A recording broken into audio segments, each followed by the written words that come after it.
Hi hello నమస్తే welcome back to iDream media. ఈరోజు మనతో ఉన్నారు ఫైనాన్షియల్ అడ్వైజర్ అయిన వెల్తి చక్రధర్ గారు. పిఎంఎస్ స్టాక్స్ యొక్క డిఫరెన్షియేషన్స్ ఏమేమి ఉంటాయి, ఇంకా ఎలాంటి స్టాక్స్ ఉంటాయి అనేది తెలుసుకుందాం. Hi sir. హాయ్ అండి. పిఎంఎస్ స్టాక్స్లో ఎలాంటి డిఫరెన్సెస్ ఉంటూ ఉంటాయి sir, and different types of stocks గురించి మాకు ఇక్కడ ఎక్స్ప్లెయిన్ చేస్తారు? యాక్చువల్గా మనకి పిఎంఎస్లో వచ్చి 2 టైప్స్ ఉంటాయండి. ఒకటి డిస్క్రిషనరీ అంటారు, ఇంకోటి నాన్ డిస్క్రిషనరీ అంటారు.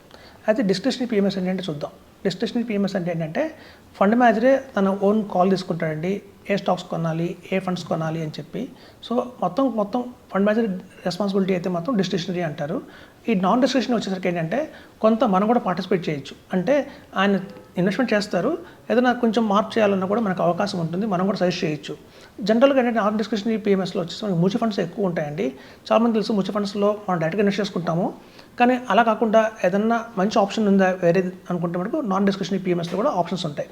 సో నాన్ డిస్క్రిషనరీ పిఎంఎస్లో వచ్చేసి మనకంటే ప్యూర్గా డైరెక్ట్ ప్లాన్సే ఉంటాయండి. సో మీకు తెలుసు డైరెక్ట్ ప్లాన్స్ అంటే మనకి ఎక్స్పెన్స్ రేషియో తక్కువ ఉంటుందని. సో మరి వీళ్ళు తీసుకుంటే అత్యధికంగా ఏంటంటే ఒక ₹1 తీసుకుంటారు మేనేజ్మెంట్ ఫీజ్ కింద, ఎందుకంటే మేనేజ్ చేస్తున్నారు కాబట్టి. ఇటువంటి మ్యూచువల్ ఫండ్స్లో మనకి అనుకుంటాము ఒక బ్లైండ్గా ఇన్వెస్ట్మెంట్ చేస్తే ఇండెక్స్ ఫండ్స్లో చేయొచ్చు, ఈటీఎఫ్లో చేయొచ్చు, చేస్తే రిటర్న్స్ వస్తాయి కదా అనుకుంటారు. కానీ చూడండి, ఒక బెంచ్ మార్క్ అనేది ఒకటి ఉంటుంది.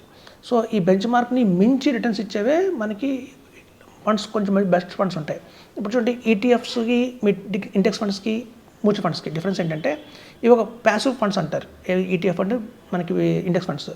ఒక అడ్వైజర్ మనకు వద్దు, మనం సొంతంగా చేసుకుందాం, ఎంతో కొంత రిటర్న్ వస్తుంది, ఒక బ్యాంక్ ఎఫ్డీ కంటే బెటరే, పీపీఎఫ్ కంటే బెటరే అనుకున్న వాళ్ళకి ఇండెక్స్ ఫండ్స్, ఈటీఎఫ్ కరెక్ట్ కాదు. కొంచెం ఎక్స్ట్రాడినరీ రిటర్న్ రావాలి అంటే 12% మించి రిటర్న్ రావాలి, 50% మించి రిటర్న్ రావాలంటే మాత్రం బెస్ట్ మ్యూచువల్ ఫండ్స్ తీసుకోవచ్చు. సో అట్లాంటి బెస్ట్ మ్యూచువల్ ఫండ్స్ మనం డైరెక్ట్గా కొనుక్కోవాలంటే చాలా 56 కంపెనీస్ ఉన్నాయి ఇండియాలో. ఒక్కొక్కరి దగ్గర 20 ఫండ్స్ ఉంటాయి. మళ్ళీ చూస్తే 1000 ఫండ్స్ ఉంటాయి.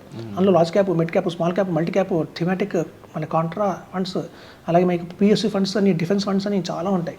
సో ఇన్ని ఫండ్స్లో మనం ఇన్వెస్ట్ అంటే మనకి ఎక్కువ కంపిటీషన్ ఎక్కువ అయిపోతుంది. చివరికి ఏం చేస్తామంటే అడ్వైజర్ చెప్పిన 5 ఫండ్స్, అడ్వైజర్ చెప్పిన 5 ఫండ్స్ కొనుక్కుంటూ వెళ్తే మన పోర్ట్ఫోలియో చూస్తే 20 ఫండ్స్ ఉంటాయి చివరికి. సో రిటర్న్స్ అయితే ఏం రావు.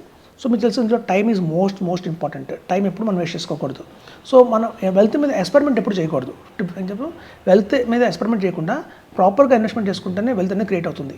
సో ఇక్కడ పిఎంఎస్లో మనకు వచ్చేది ఏంటంటే fund manager best of the best 5 funds మనకి చేసి పెడతారు ఆయన. అందులో మీకు large and mid cap category ఒకటి ఉంటుంది, మిడ్ క్యాప్ ఉంటుంది, స్మాల్ క్యాప్ ఉంటుంది, ఒక ఫ్లెక్సీ క్యాప్ ఉంటుంది, ఒక కాంట్రా ఫండ్ ఉంటుంది.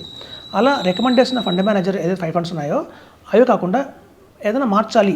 సపోజ్ వాళ్ళు for example DSC small cap పెట్టారు. సో డిఎస్సి స్మాల్ క్యాప్ మీద మీకు అంతగా ఇష్టం లేదు, ఆ ప్లేస్లో మీరు నిప్పాన్ స్మాల్ క్యాప్ మార్చుకుందాం అనుకున్నారు అనుకోండి, ఆ అవకాశం మీకు ఉంది ఇక్కడ.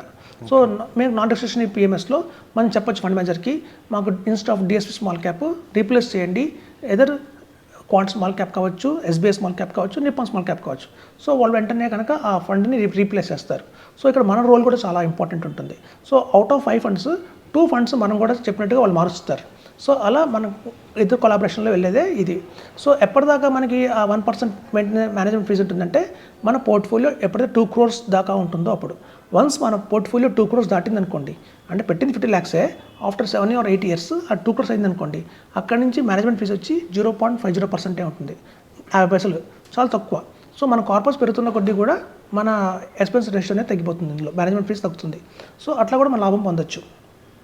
సో ఇందులో ఎస్ఐపి ఉందా అంటే ఇందులో కూడా మనకి సిస్టమేటిక్ ఇన్వెస్ట్మెంట్ ప్లాన్ లాగా ఎవ్రీ మంత్ ₹50,000 మనం యాడ్ చేసుకోవచ్చు అండి. ఎప్పుడైనా మార్కెట్ పడినప్పుడు అడిషనల్గా యాడ్ చేసుకోవచ్చు, లేదా ఎవ్రీ మంత్ కూడా మనం ఎస్ఐపి లాగా ₹50,000 యాడ్ చేసుకోవచ్చు. సో పిఎంఎస్లో ఆ ఫెసిలిటీ కూడా ఉంది. అయితే సిస్టమేటిక్ విత్డ్రాల్ ప్లాన్ ఇవాళ రేపు అది కూడా చాలా పాపులర్గా ఉన్న ప్రోడక్ట్ అది కూడా. సో అలాంటి ఆప్షన్స్ ఇందులో ఉన్నాయి. అంటే ఇందులో కూడా చూడండి, పిఎంఎస్ 2 రకాలు ఉంటాయి. ఒకటి ఈక్విటీ పిఎంఎస్ ఉంటుంది, అంటే మనకి గ్రోత్ స్టోరీ, ఒక 5 yearsకి డబల్ అవ్వాలి, 10 yearsకి మల్టీఫోల్డ్ అవ్వాలి అనుకుంటే ఈక్విటీ.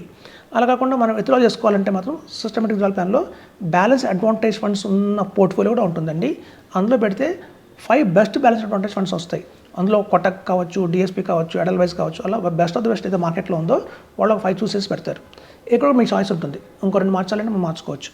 సో అట్లా పెట్టిన ఈక్విటీ మన ఏదైతే బ్యాలెన్స్ అడ్వాంటేజ్ ఫండ్స్ ఉన్నాయో ఇట్లాంటి పోర్ట్ఫోలియో మీద ఎవ్రీ ఇయర్ మనం సిస్టమేటిక్ విత్డ్రాల్ లేక తీసుకోవచ్చు. జనరల్గా ఏంటంటేనండి సిస్టమేటిక్ విత్డ్రాల్ ప్లాన్లో ఎవ్రీ మంత్ తీసుకోమని చెప్తారు, కానీ నేను ఎప్పుడు కూడా రికమెండ్ చేయనండి. ఎందుకంటే మార్కెట్ ఎప్పుడు పడుతుందో ఎప్పుడు పెరుగుతుందో మనకు తెలియదు. మంత్లీ తీసుకుంటే ఏమవుతుందంటే ఒక పక్క మార్కెట్ పడుతుంది, మనం కూడా తీసుకుంటున్నాం అనుకోండి, ఇంపాక్ట్ చాలా ఎక్కువ ఉంటుంది మన ప్రిన్సిపల్ మీద. కాబట్టి ఏంటంటే ఇయర్లీ వన్స్ తీసుకోమని చెప్తాను. ఇప్పుడు చూడండి, శాలరీడ్ ఎంప్లాయీస్కి అయితే ఎవ్రీ మంత్ శాలరీ వస్తుంది, కానీ బిజినెస్ పీపుల్కి ఎవ్రీ మంత్ వస్తుందంటే రాదు.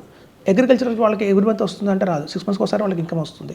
అట్లాగే మనం కూడా ఇయర్లీ వన్స్ తీసుకుని మీకు ఎంత కావాలి ఇయర్కి, సపోజ్ పర్ మంత్ 1 lakh కావాలనుకోండి, ఇయర్లీ 12 lakhs.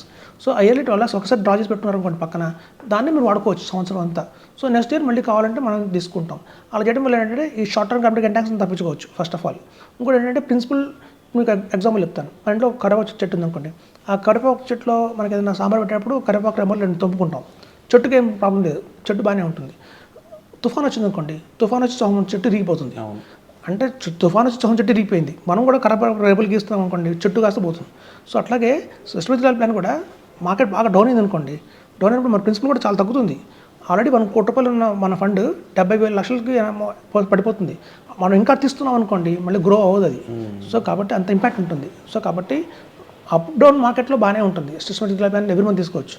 కానీ డౌన్ సైడ్ మార్కెట్లో తీసుకున్నాం అనుకోండి, డబుల్ ఇంపాక్ట్ ఉంటుంది. సో మన ప్రిన్సిపల్ కూడా ఒక్కొక్కసారి ఎరోజ్ అవుతుంది. కాబట్టి ఏంటంటే అలా తీయకండి, ఎవ్రీ ఇయర్లో ఒకసారి తీసుకోమని చెప్తున్నాను. సో పిఎంఎస్లో సిస్టమేటిక్ ప్లాన్ ఆప్షన్ కూడా ఉంది, ఎస్ఐబి ఆప్షన్ ఉంది. మన నాన్ డిస్క్రిషనరీ పిఎంఎస్లో కూడా మన చాయిస్ ఉంటుంది 2 funds మార్చుకోవడానికి. సో ఇట్లాంటి అన్ని బెనిఫిట్స్ ఉన్నాయి. కాబట్టి ఎవరి దగ్గర అయితే 50 lakhs ఉన్నాయి అంటే మాత్రం ఖచ్చితంగా మీరు పిఎంఎస్కి వెళ్ళమని చెప్తాను.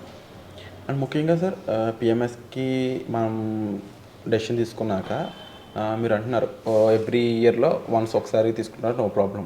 అండ్ మినిమం అమౌంట్ వచ్చేసి ఇన్ని సమ్ సెటన్ ల్యాక్స్ అనేది ఇన్వెస్ట్ 50 lakhs ఇన్వెస్ట్ చేయాలి. అండ్ ఆఫ్టర్ ఇన్వెస్ట్మెంట్ తర్వాత ఈ లాంగ్ టైంలో మనం ఎప్పుడు బయటికి రావడం కరెక్ట్ అంటారు? ఎందుకంటే ఇన్వెస్ట్ చేయడం అందరూ చెప్తారు, బట్ ఏ టైంలో బయటికి రావాలని ఎక్కువ మంది చెప్పరు. అట్లా లాంగ్ టైం ఉంచేసుకున్న నో ప్రాబ్లం విరాట్ గారు అంటారా? లేకపోతే అది డెఫినెట్లీ నెక్స్ట్ జనరేషన్ కోసం బాగా యూజ్ అవుతుంది, 100% ఒప్పుకుంటాము. వాట్ ఈస్ ద బెటర్ అంటే escaping plan, like 30 years, 20 years, long time next generation కూడా ఉంచుకోవచ్చా? ఇది ఆబ్వియస్గా నెక్స్ట్ జనరేషన్ కూడా ఉంచుకోవచ్చు అండి. అందులో నీడ్ బేస్డ్ అంటాం. నీడ్ బేస్డ్ అంటే ఏంటంటే అవసరం అయితేనే తీసుకోవాలి. సపోజ్ ఏదన్నా పిల్లలు మన ఫారెన్కి వెళ్ళి చదివించాల్సి వస్తుంది, ఫారెన్లో వెళ్ళారు. సో పిల్లలు కొంతమంది ఫారెన్లో ఇల్లు కట్టుకుంటున్నాం, కొంచెం డబ్బులు అడ్జస్ట్ చేయమంటారు. అలాంటి ఏదైనా నీడ్ ఉంటే మాత్రం తీయచ్చండి, తప్పు లేకుండా. ఎంత కావాలో అంత తీయచ్చు, లంసంగా కూడా విత్డ్రా చేసుకోవచ్చు. మనం పెట్టే సిస్టమేటిక్ ప్లాన్ ఏదైతే ఉందో పిఎంఎస్లో, అది మీరు చెప్పినట్టు 50 lakhs 1 CR అవుతుంది, 2 CR అవుతుంది, 3 CR అవుతుంది, మల్టిఫైడ్ అవుతుంటుంది. అలా పెడుతున్నప్పుడు మనం ఎంత కావాలో ఇయర్లీ అంతా మనం తీసుకున్న కార్పస్లో కూడా బ్యాలెన్స్ ఏదైతే ఉంటుందో. ఇప్పుడు చూడండి, చాలామంది పిల్లలు ఫారెన్లో సెటిల్ అవుతారు. సో వాళ్ళకి డెలివరీస్ చేయాల్సి వస్తుంది, అప్పుడు పేరెంట్స్ 6 months వెళ్ళి అక్కడ ఉంటారు, మరి చాలా ఖర్చులు ఉంటాయి. సో అట్లాంటి టైంలో కూడా మనం విత్డ్రా చేసుకోవచ్చు. సో పార్షల్ విత్డ్రాల్ కూడా ఉంది ఇందులో. మ్యూచువల్ ఫండ్లో ఎస్డబ్ల్యూపీ లాంటిది ఇందులో ఏమన్నా ఉందా సార్? ఉందండి. మ్యూచువల్ ఫండ్స్లో ఏదైతే ఎస్డబ్ల్యూపీ ప్లాన్ ఉందో అదే మనకి సేమ్ రిపీట్ అవుతుంది పిఎంఎస్లో కూడా. సో పిఎంఎస్లో కూడా మనకు ఆప్షన్ ఉంది, కాకపోతే మ్యూచువల్ ఫండ్స్లో ఎవ్రీ మంత్ తీసుకోవచ్చు, ఇక్కడ కూడా ఎవ్రీ మంత్ తీసుకోవచ్చు. కానీ నేను రికమెండ్ చేయను, ఇయర్లీ వన్స్ తీసుకోమని చెప్తాను. Okay sir. సో కాబట్టి మ్యూచువల్ ఫండ్స్లో ఎన్ని బెనిఫిట్స్ ఉన్నాయో అన్ని బెనిఫిట్స్ సేమ్ యాజ్ ఇట్ ఈస్గా మనకి పిఎంఎస్లో దొరుకుతాయండి. PMS is an extraordinary product. Mutual ఫండ్స్కి మించి రిటర్న్స్ అయితే గ్యారంటీగా వస్తాయని చెప్తున్నాము, అది మన ఎక్స్పీరియన్స్ చెప్తున్నాము. ఎవరైతే ఇన్వెస్ట్మెంట్ చేస్తారో వాళ్ళు కూడా త్వరలో తెలుసుకుంటారు. చూడండి, ఇది కొత్తగా వచ్చిన ప్రోడక్ట్ కాదు, 1993 నుంచి ఇండియాలో ఉంది. ఆల్మోస్ట్ 30 years ఉన్న ప్రోడక్ట్ ఇది ఇండియాలో. ఇప్పుడు కొంచెం బాగా అవేర్నెస్ సౌత్లో వచ్చింది, ఎస్పెషల్లీ నార్త్లో అయితే ఎప్పటి నుంచో ఉంది, ఫేమస్ ప్రోడక్ట్ అని చెప్తున్నాను. Wonderful sir. So PMS stock సంబంధించి ఎటువంటి ఇన్ఫర్మేషన్ కావాలన్నా మీరు వెంటనే డిస్ప్లే అవుతున్న నెంబర్స్ కాల్ చేసి సార్తో మాట్లాడవచ్చు, పర్సనల్ అపాయింట్మెంట్స్ అనేవి బుక్ చేసుకొని మీరు ఇన్వెస్ట్మెంట్ కూడా స్టార్ట్ చేయొచ్చు. Thank you so much. Thank you అండి.